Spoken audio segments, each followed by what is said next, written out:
This is the Samsung GT-i7500. Released way back in 2009, this is officially the first ever Android phone Samsung made in human history. Long before the Galaxy S24, the Ultra or the Z Fold, this little guy started it all. Today, in 2026, we're going to power it on and see what happens when you try to use it. Welcome back to Andrew's Retro Tech, and let's see how the grandfather of Samsung phones holds up today.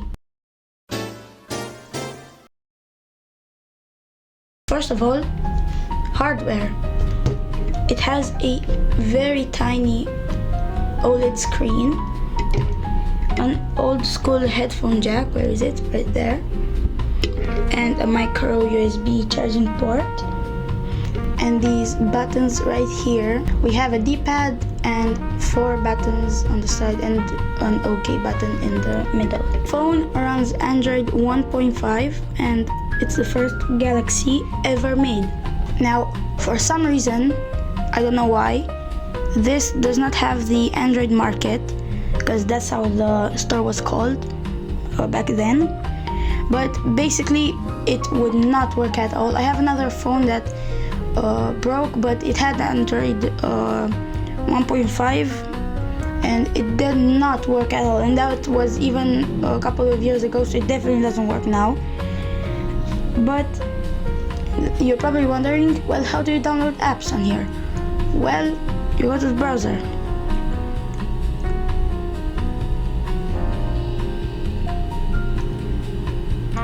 That also does not work at all. But no worry, because we have Opera Mini, and it's basically like it's a browser but made for these small devices. I think, yeah, it works on Java for the small dumb phones, and basically, like, on their servers they load the page and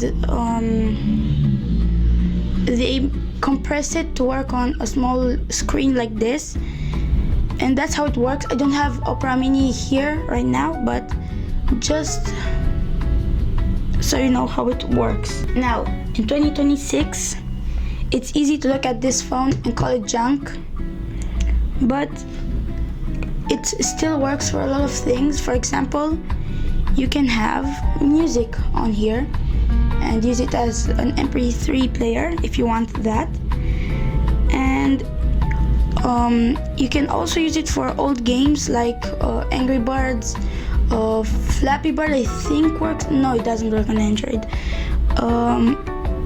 Fruit Ninja, and a lot more. But without this phone right here, phones would not be how they are today, because as I said, this is the first ever Samsung Android device. Before this, there were like LG, HTC, nothing, like no big brands, but this is a big brand. Samsung, they still make phones today, a lot of phones.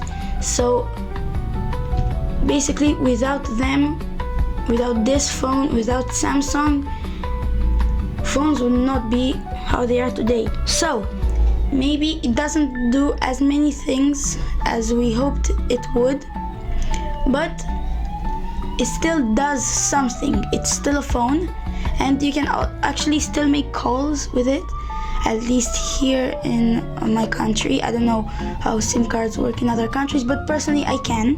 But if you find this pretty cool. What was your first Android phone? Let me know down in the comments below. Drop a like if you enjoyed the video, and subscribe if you want more videos like this. This was Andrew's Retro Tech, and I'll see you later. Bye!